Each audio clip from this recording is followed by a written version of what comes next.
Então agora, finalmente, a gente vai falar sobre os aços modernos, pós-Segunda Guerra Mundial, que são usados nas facas japonesas e por quê. Então, como a gente viu nos últimos dois vídeos, o Tamahagane tem quais virtudes? As virtudes ou características do Tamahagane, que dependendo da escola, podem não ser consideradas talvez virtudes, mas simplesmente características, mas as características desejadas são um aço cuja a base é em pó, ou seja, a base em pó vai facilitar que o aço tenha um grão mais fino. O japonês, ele não gosta do aço que a base dele é um minério extraído de uma mina, por exemplo. Ele gosta do aço cuja base é da areia, ou seja, o ferro cuja base é da areia, não o aço. Enfim, que depois vai virar aço, mas o ferro cuja base é da areia. Esse ferro em pó, ele vai ter determinadas características que são muito desejadas e procuradas por esses cuteleiros, por esses ferreiros. Outra coisa é a pureza. Uma coisa que todo tocho busca quando faz um lingote de Tamahagane é a alta pureza, ou seja, baixos índices de sulfuro, fósforo e todas as outras impurezas que vão ser ruins para o aço. Alta capacidade de dureza, ou seja, uma capacidade do aço atingir um alto nível de HRC sem ficar com o grão muito inchado, ou seja, atingir 60 HRC ou mais sem que esse grão inche demais. Baixa resistência à abrasão tem a ver com a questão da dureza.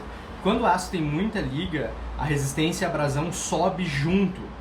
Quando o aço é mais puro, ou seja, praticamente só ferro e carbono, ele pode ficar muito duro, mas com o grão ainda muito fino, ou seja, ele vai ter uma alta dureza em termos de HRC, mas vai ser menos resistente à abrasão, o que é uma coisa boa, porque ele pode ser trabalhado daí.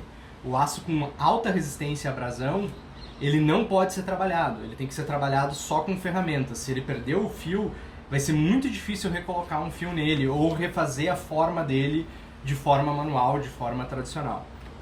É um aço que tem que ter uma certa maleabilidade, porque ele tem que ser forjável, né? Ou seja, não pode ser um aço que seja trabalhado apenas com desbaste. A questão do grão fino que eu já falei, 0,6% de carbono no mínimo, para facas de cozinha mais do que isso, normalmente perto do 1% de carbono, se não mais, que aceite bem a têmpera em água, e que aceite a estética clássica, que é o Kazumi, depois do polimento devido, né? E aí, qual que é a história desses aços no Japão? Tinha o Tamahagane, aí veio a Segunda Guerra Mundial, né? Esses aços, esses cuteleiros, eles queriam um aço muito bom, mas eles não queriam ficar todo o tempo e ter todo o esforço e quantidade de gente que necessitava fazer um bom Tamahagane. E os aços ocidentais não agradavam.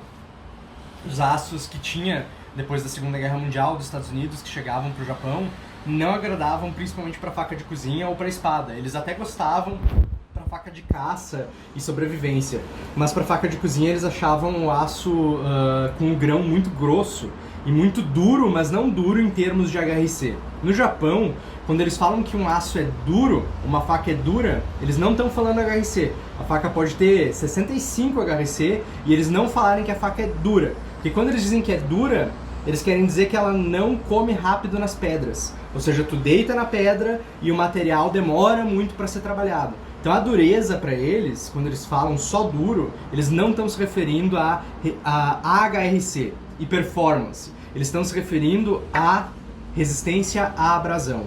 Então, se tiver muito cromo na liga, se o grão for muito inchado, vai ter uma resistência à abrasão muito alta e o japonês não gosta disso. Ou quem faz facas num estilo japonês não gosta disso. Normalmente, quem usa facas de cozinha todo dia e usa uma faca com baixa resistência à abrasão e vai fazer um retoque no fio, também prefere uma faca assim. Então, eu conheço vários chefes que usaram inox a vida inteira, foram usar uma faca no estilo japonês, não necessariamente feita por um japonês, mas com aço carbono bem simples e amaram, porque não vem diferença na performance de corte, pelo contrário, muitas vezes eles acham melhor a performance de corte do carbono, principalmente porque o grão é bem fino, então dá para deixar um fio super agudo, e quando precisa retocar o fio é 1 minuto e o fio já voltou, sem falar quando precisa refazer a forma da faca, quando precisa afinar a faca.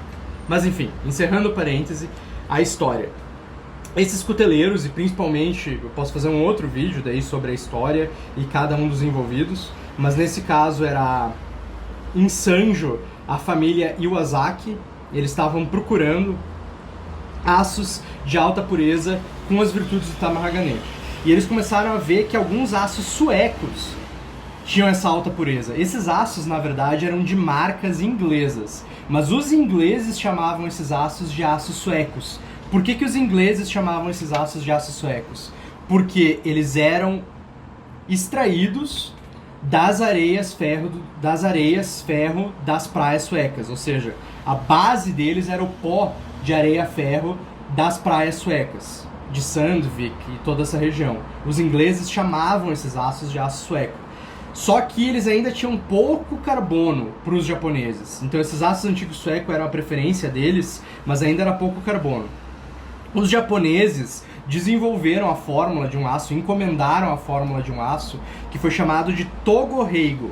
Togo-Heigo porque era o almirante que trazia. O almirante trazia um aço da companhia Andrews, inglesa, que era feita com a areia de ferro das praias suecas. Eles basicamente pegavam o pó ferro e enriqueciam com o carvão do coque, o carbono do carvão do coque picado bem fino, jogavam tudo isso numa fornalha a vácuo e aí esse pó derretia, era enriquecido, basicamente um Tamahagane feito muito rápido, um aço de cadinho feito muito rápido, quase uma metalurgia em pó, porque tu está usando a areia em pó e um carvão picado muito, muito, muito fino, quase moído, jogado ali numa fornalha a vácuo, e aí tu teve o aço famoso que é o Togo-Heigo, por causa do almirante Togo, que ia pegar. Heigo significa zero em japonês, então é o aço Togo número 0.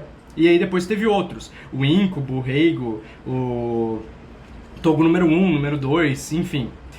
Essa é a origem dos aços japoneses, ou seja, a areia ferro da Suécia, que era de alta qualidade, lembrava muito a areia ferro do Japão, era usada pelos ingleses para fazer esses primeiros aços que foram para os japoneses. E aí a família Iwasaki gostou tanto que desenvolveu um aço que eles acabaram apelidando de Spice, isso lá por 1960, e se chama até hoje de aço sueco dos Iwasaki ou Spice, que a Shigefusa usa, a Nakaya Reiji usa, os representantes da marca Iwasaki usam até hoje esse aço.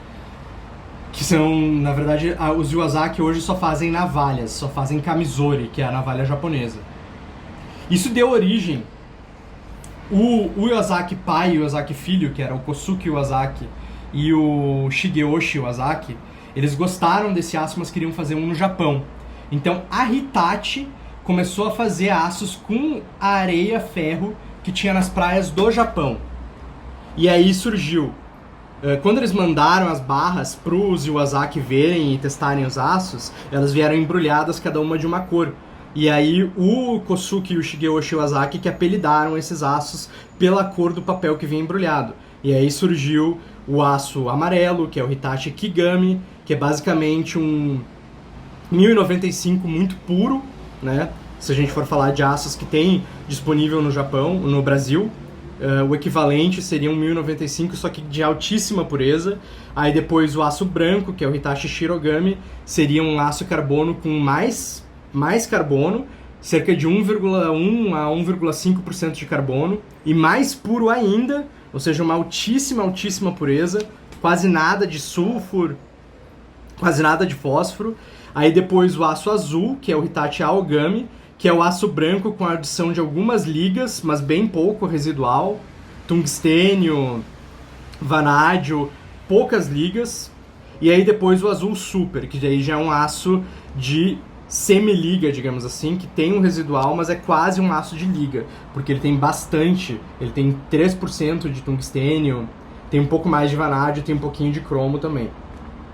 Esses vão ser alguns dos aços mais clássicos japoneses, mas depois tem aços similares. Tem o V2, o W2, o W1, o A2, que é um aço que também pode ser usado com técnicas japonesas. A Nakaya Reiji usa, consegue, com uma camada mais grossa de argila em volta, fazer a têmpera em água desse aço, que tradicionalmente é feita a têmpera no ar, né? O A2. Enfim, Tem outros aços, né? A Takefu e a Kobelco hoje em dia também fazem aços, então não é só a Hitachi. Tem empresas europeias que fazem aços, por exemplo, a Bohler faz em parceria com a Schindwirtz o aço SC145, que é uma boa alternativa a esses aços, o aço C105SC, que é uma boa alternativa a esses aços, mas basicamente são aços carbono de alta pureza.